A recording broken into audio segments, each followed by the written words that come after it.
Welcome back to Lost Legacies, the show where we watch Lost and discuss it. I'm Matt. I'm Sam.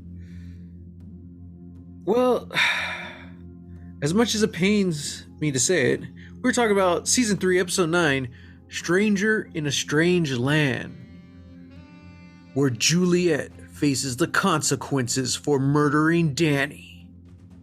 Also, Jack remembers his awesome trip to Thailand. All right, man. So I think we both got notes and feelings about this one. So go for it. Just run. You also told me you took notes. So yeah, I was so actively bored during this episode, I had to take notes. So here's my first note. This is the Leodama gets embroiled in the black market shenanigans, and it's also just a bad episode. Yeah. Mm-hmm. This is an origin story for Jack's tattoos. That's what it is. That's what it's come to. Yeah. That's what it is. Yeah. I don't want to see anybody complaining or bitching about Marvel, being like, like they're doing all this like crazy, stuff, like, does this character need an origin story? Shut your face. All right. Shut your face. This show was prestige TV at the height of prestige TV, and people were eating this up. This is what people were saying is the greatest show, well, on TV. I'll say this because I was going to save this for later, but I'll go ahead and say it. This was voted by like the creators and the fans as possibly the worst Lost episode. I believe it. Mm-hmm. I believe it. Boring, man. Like, yeah. Even the stuff on the island isn't interesting. Yeah, like it was so much of it was just repetitive. And I wrote in my notes, I would be so frustrated if I was Matthew Fox. Because for the longest time, he's just been playing Jack, someone who his entire role this season has been asking questions like, tell me, why don't you tell me? You don't understand. Why don't you tell me? I want to know. Like, Jack is such a hard-headed, stubborn character. And then also the way the others are written, like, you're not going to get any answers, Oh, yeah. Yeah, man. This one was rough. Let me ask you a question. And then he proceeds to ask 3 questions in a row. And you're just like, this is what we're doing. Fine. But at least Alex answered and like what was answered, it was just kind of like exposition drops and like not in a good way, you're like, oh man. So let's talk about the flashbacks first. I don't know what there is to talk about. Jack is in Thailand. I'm not sure when this is. I'm guessing after his divorce? Yeah. Is it after the whole like thing with his dad? Like he and his dad, where he's like, he thinks his dad is sleeping with his ex-wife? Possibly. Yeah. That's kind of what it feels like, especially, when it's like, oh, so you're here to find yourself in Thailand. I'm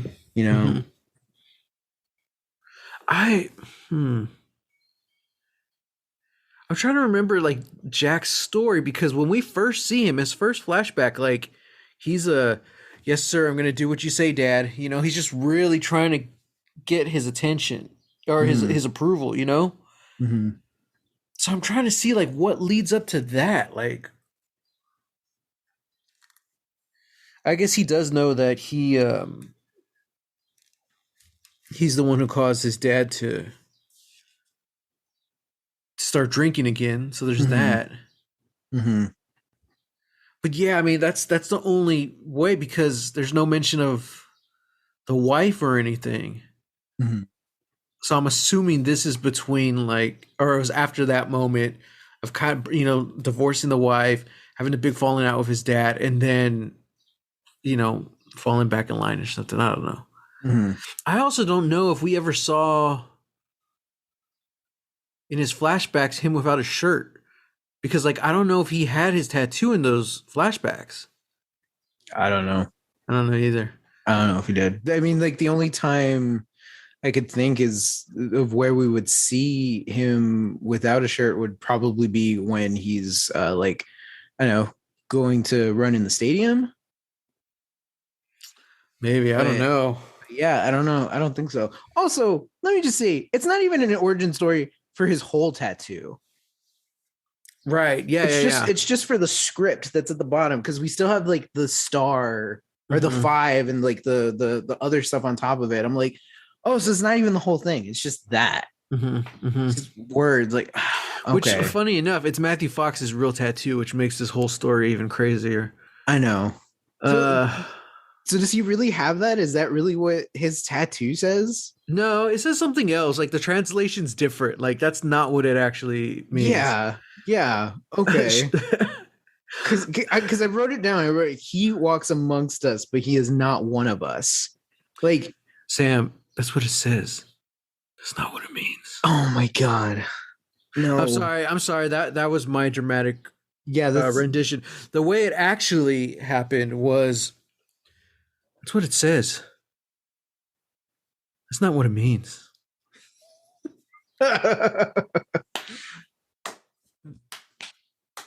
Give that man an Emmy. damn.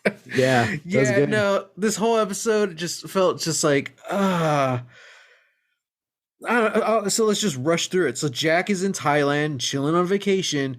Mm-hmm. He meets this beautiful lady. I thought the meet cute was kind of cool because like there's Mm-hmm. no word speaking. Like he's kind of having trouble building this kite, and she kind of shows up and starts helping. And me, like I haven't seen this episode in 15 years. I completely forgot about this story.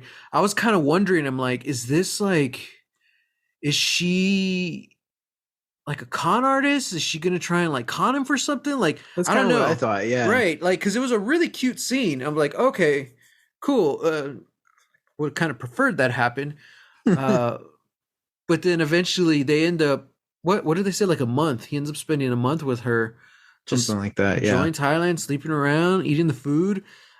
She has this secret ability, and like Jack just starts getting drunk. You know, saying we've seen this in his flashbacks before. He starts getting drunk and he really wants to know. He doesn't like being in the dark. And the big reveal is that she's I guess the way Jack sees it is like, oh, she's just a tattoo artist. But the way she describes it is that she has a way to like see who people really are. Mm-hmm. And she marks that in the tattoo. Mm-hmm. And Jack's just kind of like, whatever, I'm drunk. I'm American, Mm-hmm. white privilege, just do it anyway. Even when she's like, no, you're an outsider, we can't do this. He's like, I don't care, blah, blah, blah. Mm-hmm. And then he gets the crap beat out of him for it. And that's then in his flashback. Yeah. And I don't even know how that pertains to like this story they're telling this week. Like, Yeah. I mean, because it's like, well, okay, like it's kind of the thing, you know, like he's a stranger in a strange land. He doesn't trust these people. He doesn't know these people on the island. Um, you know, all that stuff. But now he's stuck there mm-hmm. and they keep wanting him to do things, but he doesn't want to do things. But then he finds out, oh, they're gonna hurt Juliet or they're gonna kill Juliet, whatever. So like, all right, maybe, you know, I'll plead a bend, you know, do all this stuff. And it's like, I don't know. I don't know if it's like because I'm hung up on what the tattoo the meaning of the tattoo. It's Mm-hmm. like he walks amongst us, but he's not one of us. And I'm Mm-hmm. just gonna presume that like that means that means exactly that on this island, you know? Yeah, so that's interesting. So I so don't let's talk know. about what it actually means though before we get into that, because Mm, that's what she wrote. But she said when he asked her like, who am I, she says, you're a great man and a great leader, but because of that you're alone, and that mhm. scares you and all that stuff. I'm like, okay, that's kind of cool. That's pretty much Jack. Yeah. Yeah. And I guess the tattoo was her way of saying like, yeah, that's not actually what it means, you know. And like Mhm. he betrayed her and her beliefs and stuff. But I guess it does kind of set up, because I did kind of get that vibe by the end of this episode that like, oh, I mean, he's with the others now, which we'll Mhm. talk about in a second. But the deal he makes, like, he's gonna be with them. So I'm like, I guess that was a kind of a foreshadowing moment. Like Mm-hmm. he walks among them, but he's not one of them. Yeah. I don't know. I mean, I feel like that's a cool concept, tying that story into his tattoo, into him going leaving with the others at the end. But it just wasn't. It just there really was no substance to make it good. It was just like, man, Yeah. all right, Yeah. yeah, I don't know. Yeah. I don't. Yeah. I don't know. It's like, like, fine. Yeah. I guess like he's a leader, but he's also sort of like the de facto leader of the survivors. Mm-hmm. And so it's sort of like, okay, I guess, yeah, like that you could also apply that to there where he's like, he walks amongst us, but he's not one of us. If you want to say that, like, that's the position, heavy is the head, that wears the crown, Mm-hmm. all that. So it's like, I get that, Mm-hmm. but there's nothing else in this episode, There's nothing you new. There's no know? new Yeah. info. And especially we got Juliet. Juliet was the first person we saw back from this extended break.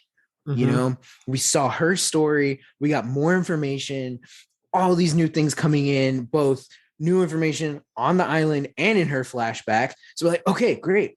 Next episode, boom, we got Desmond. Desmond's time traveling, going through all this stuff. We're getting new information Mm-hmm. about the island, in his past, all this stuff, collating together, and it's great and it's awesome. This episode, we get nothing. We get no, it's just like, okay, we had to get back to the Jack stuff, we had to get back to the Kate and Story stuff, but there's nothing new there. And so it's like, it just, this is tedious. It's tedious. And I'm just, Mm-hmm. I need to take a quick moment and just say, for this episode, Michael Giacchino chooses to go all out. I noticed that. Yeah. Right? Yeah.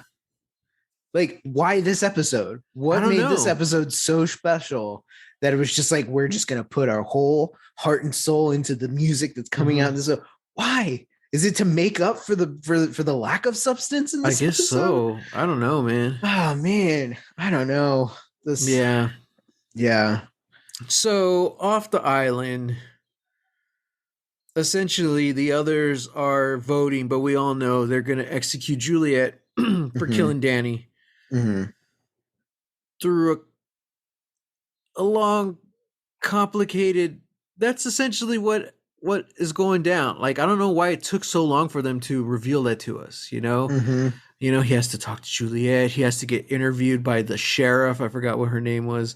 Isabel. And I'm just like, wait, what? All these people are written the same.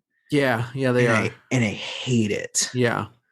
The only one I enjoy, or not enjoy, but like I like Tom, because even though he's mysterious, like he kind of has like just this kind of blue collar vibe to him, and it's like, I feel like I could talk to you and have a conversation with you. Yeah. Even if you're not going to give me the answers. Whereas everyone else, like, we're going to talk in riddles and half truths. Why? Because you wouldn't understand. I'm like, oh my God, that's what the others are. This is why Ben is the leader, because all the others are acting like emo teenagers. They're like, you just wouldn't understand. Speaking of emo teenagers, let's talk about Coral. There's wasted opportunity. Sawyer and Kate and Carl, they get to the island. I'm like, okay, cool. They start asking him questions, and he's just like so brainwashed and out of it and woozy. He's answering everything. I was like, okay, this is cool. This is going places. But in an episode, he's gone. Yeah. And I thought it was cool too, because Sawyer's like, I'll talk to him. Boys only. I was like, okay, cool. Let's see what Sawyer's going to do. The guy's crying. One, I laughed so hard when Sawyer punches him. I'm like, all right, that's total Sawyer. I'm like, okay, what kind of wisdom is he going to impart? And then basically he's like, go get yourself killed for this girl. It's worth it. Yeah. I was like, what?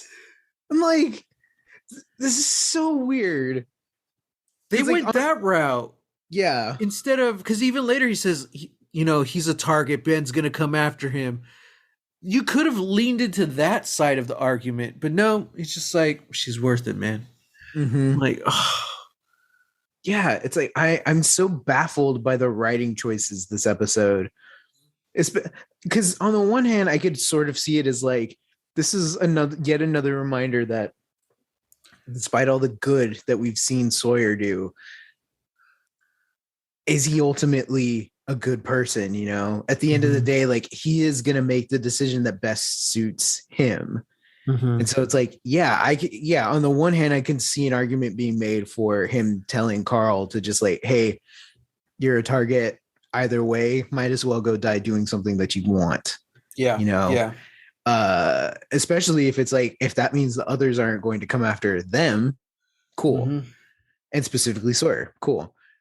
But also just like it's just such bad advice, man. And it's just like this was a moment where you could have done something interesting with Sawyer's character, have him relate to the situation of there's a literal gap between Carl and Alex with them being on different islands. And there's a metaphorical gap between him and Kate. Exactly. You could have done something that like brought everybody together, but no, you did that. Also, I'm just mad at Kate like this whole episode because she keeps saying like we have to go back for Jack. Like we have to go. It's like he specifically told you don't do that. Don't go back.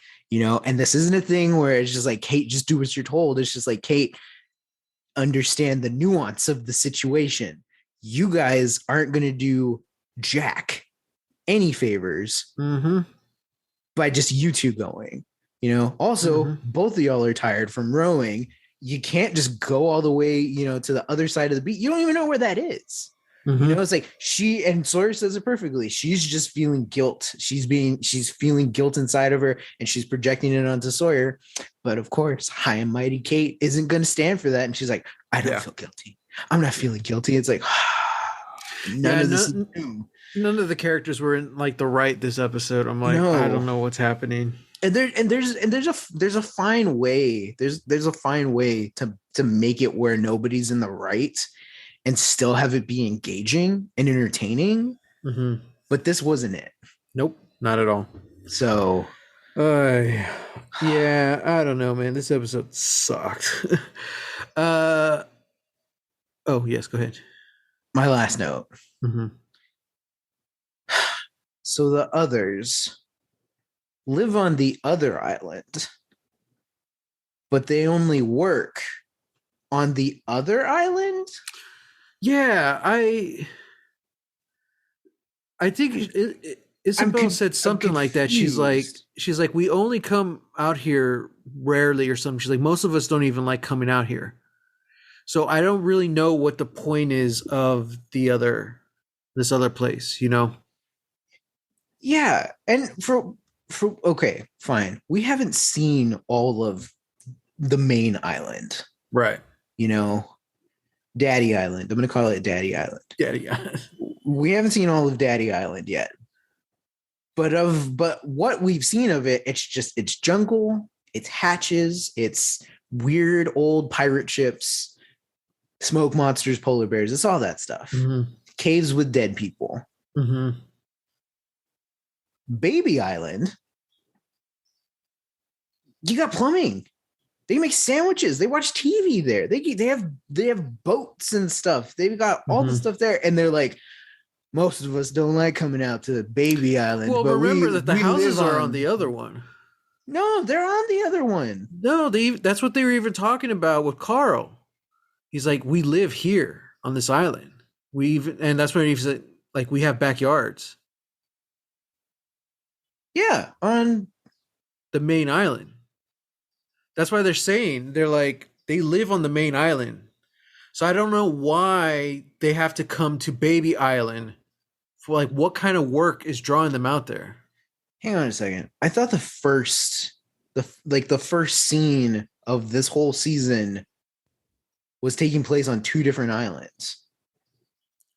Because remember it starts with the others on their houses and stuff, right? The plane's crash. They see the plane's crashing. And you get the big giant pull-out view of the main island. Oh. Okay, this whole time I was like, Okay. No, that makes sense because when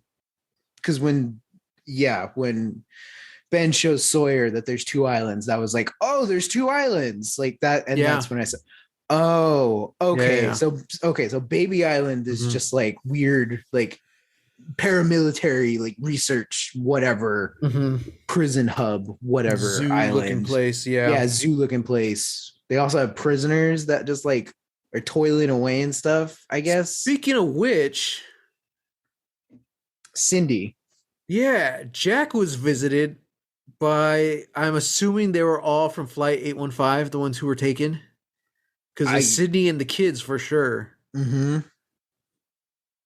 Yeah, that was interesting. But And also, like, Jack was just such a dick that he just couldn't get past the whole, like they're here, they're just looking at me. I I'm know, just I was like, Jack, chill. chill. Like, or you, I understand why you're not gonna be chill, but ask questions or something, Mm-hmm. like, but she's like, she wants to know how Ana Lucia's doing. I would have said, Ana Lucia's dead because of them, because of the others, Mm-hmm. you know? Mm-hmm. Yeah. Man. Which is like, okay, interesting, because like, Cindy was captured, but she doesn't seem like a prisoner. Yeah, she just seems very like, and she doesn't really seem perturbed that Jack's in a cage either. Yeah. I'm like, I wonder if like this is how it whatever is. they were doing to Carl, maybe they did that to them, like a brainwashing thing. Like, I don't know. That's what I'm thinking. Yeah. Very cult like. Yeah. One thing they did say was Jack said, I'd be much more impressed by y'all if you at least had a decent surgeon. Mm-hmm. As when Ben revealed, we had one, Jack. His name was Ethan. Then why is he going? Then why'd you send him out? I don't know. I guess he was initially he just went out to investigate, and then he was there for Claire. So I guess he is a great surgeon and fertility doctor. I don't know. Yeah, I don't. Yeah, I don't know. I don't know. Yeah, too many questions. I don't know if there's answers. Yeah, probably not because it's lost, and that's true. They don't pride themselves on answers, because it was never about the island and all that. I'm like, okay, yeah. Let's see. It's episodes like these that really just make it hard to stick up for Lost and be like, this was a good show. I agree. I feel like we haven't seen an episode like as bad as this one though. We've seen some bad ones though. It just sucks that this came right after last week's episode, which we easily agree this is one of the best, hours in Lost. As far as television goes, like this is like raising the bar of television, especially at the time. I'm like, this is just phenomenal writing, editing, directing, and then we get this one. Mm-hmm. Literally ran out of ideas, so they gave an origin story to Jack's tattoo. Mm-hmm. So, okay, we pretty much talked about a lot of the show or what happened. Mm-hmm. So, Damon Lindelof, Carlton Cuse, they got this script, this episode, and after it aired, they took it to the studios and said, look, this is what happens when you want us to go 10 seasons. Like, we cannot sustain, we cannot go 20 plus episodes every season for this long. And that's when the studios are like, oh crap, this sucks. So I think this is eventually this episode is kind of what started the conversation about ending the show. Because it was like a day, 1 or 2 days after season 3 ended, they announced we're ending Lost in 6 seasons. Oh wow. So they gave them 3 seasons. That's crazy. That's insane. Yeah. Like, all right, you have 3 seasons to wrap it up, and they're shorter seasons as well. Mm-hmm. So this is the episode that kind of got the ball rolling. That's hilarious. Yeah. Yeah, that's crazy. Wow. Yep. The Jack's Secret Origins of Tattoo episode. That's what's the beginning of the end right here. Yep. Yeah. But I mean, like, that makes sense. And I guess, I don't know the inner workings of Hollywood or the business or anything like that. But if that's what it takes, and that's what's crazy to me too, is that like this aired. Yeah. They didn't say like, hey, we'll give you time to rewrite this episode. Like, no, that aired and they shot it, they edited it, and they put it out there. Wild. Absolutely buck wild. Yeah. The last thing I got to say about this episode was the ending with the montage. I think that's what we were talking about, like the score and stuff. Oh, like, man, this is a really good score. Yeah. And like, I'm a firm believer that like shows need to like capitalize on montages. Like you could get so much, and like I really learned that in Sons of Anarchy. Because Sons of Anarchy they had some good montages. It always had some like good music playing, but then like in the back half, like almost every episode ended in a montage, and it kind of worked because it's such an ensemble cast. Like at the end of each episode, you got to see where everyone's at. Like, okay, and the best ones, it's kind of cheesy, but the best ones are when they start and end the episode with a montage, because there are several Sons of Anarchy episodes where they start and you see Jax Teller in bed with his wife before the day starts, and you kind of go through the whole thing. You see who's waking up alone, who's waking up with their wives. Juice is waking up passed out on the couch after a party, and then you get into the episode and it's like you never know what this day's going to bring. Well, then at the end, you see where everyone's at. It kind of brings you back, and you're like, oh man, that was all in one day. Yeah. And I just like that. If you have good music or a good score, I like that. So I feel like that was the best part of this whole episode, the end montage. And then even when you see Carl like look up towards the stars, the camera goes up, you see stars, and it comes back down, and it's Alex. Two separate islands looking at the same stars, just like Fievel. And his sister or his mom? What is he singing the song to? I think it's a sister. Sister, yeah, I want to say it's a sister. Somewhere out. Yeah. Also, Steven Spielberg's suing us. Also, real quick, super cute. Carl and Alex make up their own constellations, their own names for the constellations. Yeah, I'm like, that's pretty. She's a keeper, man. He's a keeper, Yeah. Well, he's a keeper when he's not brainwashed. Yeah, when he's not brainwashed. But also, I just wanted to say, teddy bear constellation. Yes. They made a teddy bear really cool. I was like Ursa Theodorus or something. Yeah, that's what I looked it up, and nothing came up under that name, but it did come up with another one, which is essentially called the Great Bear. It's a constellation. I was like, okay, cool. So that's probably the same one. They just called it the teddy bear. That was really cool. Young love. I did like that when Sawyer's talking to the kid. He's like, I've known plenty of girls in my day. Some of them ain't worth the trouble. Others, well, you name stars with them. I was like, it's true. Yeah. I would have really liked Carl to stick with them, because find some more info. Saeed would have tried to interrogate him for sure. Oh, for sure. That would have been an interesting dynamic, We actually have an other with us, confirmed other. Yeah. Who's trying to leave,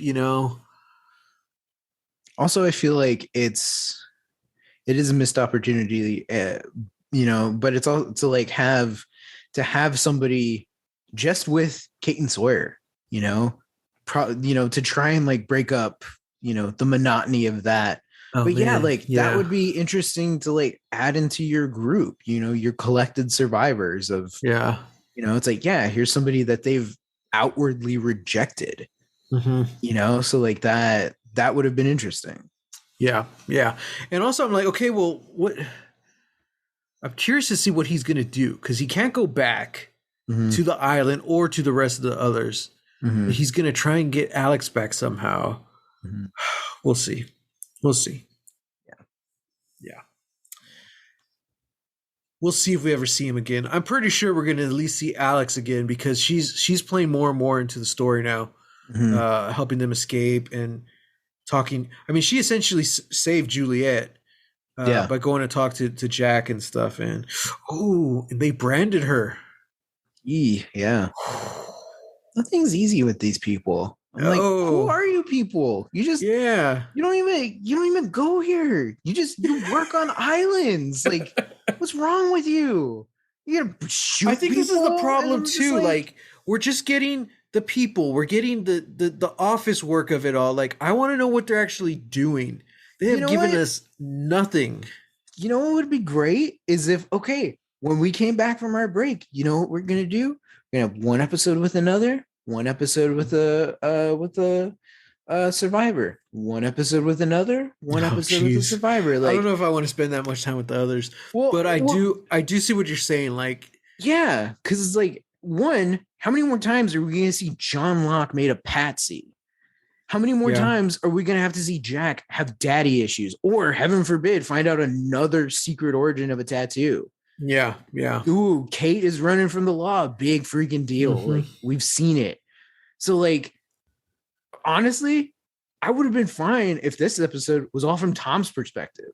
You know? That would have been interesting. It'd be like, and it's like, and you could still do the thing where it's like they're being secretive, but in a way that's like it's secretive to the audience. Right. Where it's like we're trying to catch up with what's happening. So we're piecing together what they're saying, but they know perfectly what they're voting on, or doing stuff and all that. And then it's like, and then, so it's like we're trying to follow along. And then some of us could have been like, they're going to put her on trial or something. They're voting what they should do with her. And, all that stuff. Like, that would have been great to see, and then we can, I don't know, see, because again, it's like you said, like Tom didn't start off feeling like the blue collar guy, but he's sort of morphed into that. You could tell that he has like feelings. Yeah. He's still very much an enemy of the survivors.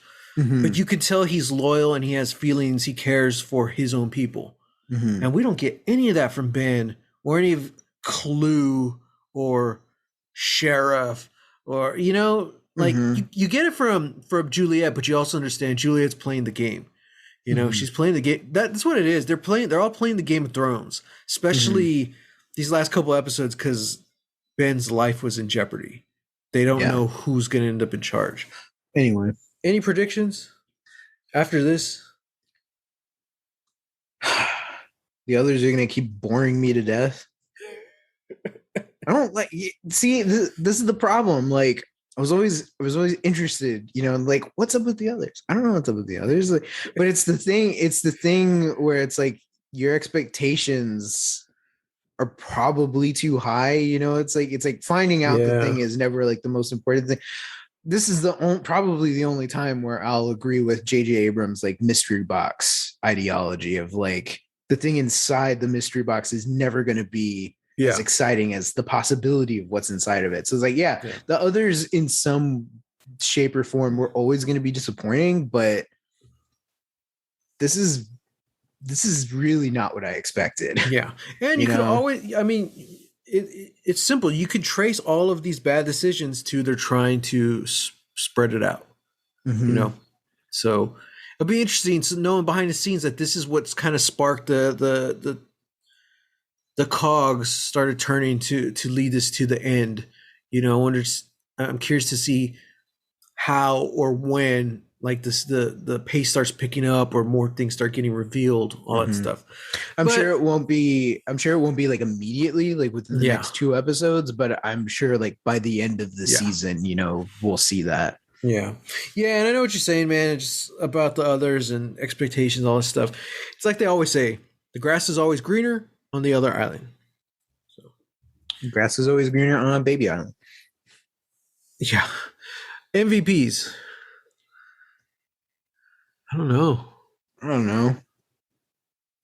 The little kid who's giving Jack his Coke every morning. I don't know. Actually, I did like the woman that Jack was with. Interesting. I believe you say her name Bai Ling. I think so. I thought she wasn't bad too. Yeah. But I do know that they said that Carlton Cuse alluded to a lot of things going wrong with this episode, including the script, just the concept, a bad casting choice. Like interesting. I remember when this episode came out, Bai Ling, who I guess she's been in some stuff throughout the decades, but she never really like blew up or anything. She was in one of the sequels to The Crow. I remember that. No, actually, I think she's in the first Crow. Is she in The Crow? Yeah, she's in The Crow. Wow. Yeah. Well, she said that like she's having such a fun time on Lost. She can't wait to do more. She scored like a 6-episode deal. and Carlton Cuse is like, I don't know where she heard that from. So I don't know. I think there's something weird going on behind the scenes with that.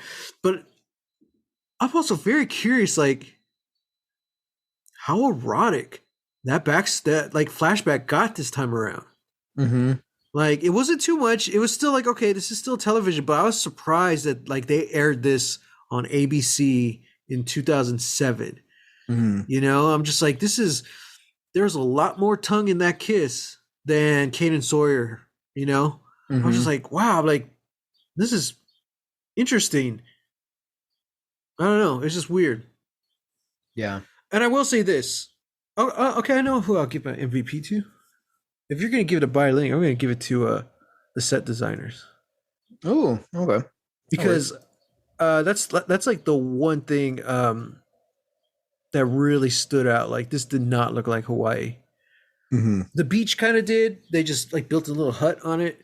And then you have the special effects, I guess, guys planting the mountains in the background and stuff, like the giant rocks. It's like, okay.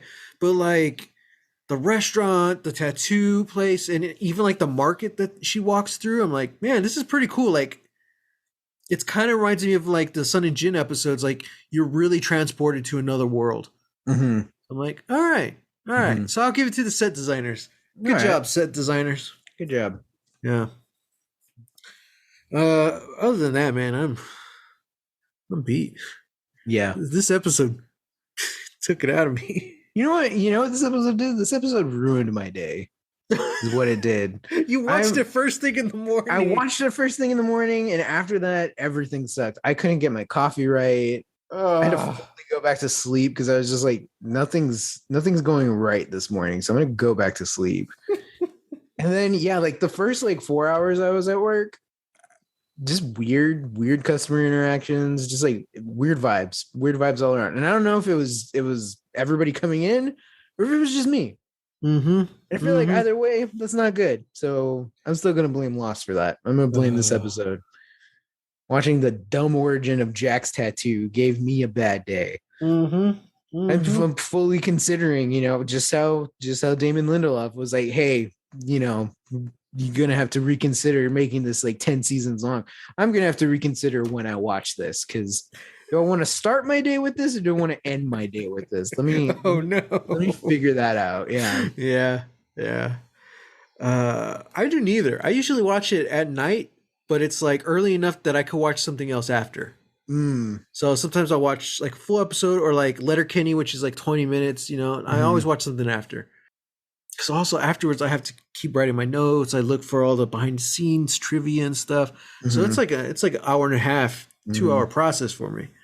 So, well, next week's episode will not be lost. We will be back for a new month. We're going to be talking about who knows what. We're going to see what happens. However, the week after that, we will return with a new episode.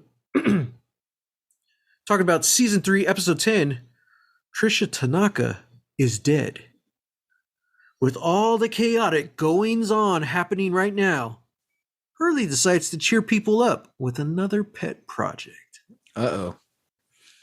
See, hopefully this is good, because it's been a while. It was season 1 when he did the golf course idea. I was like, all right, that was a good idea.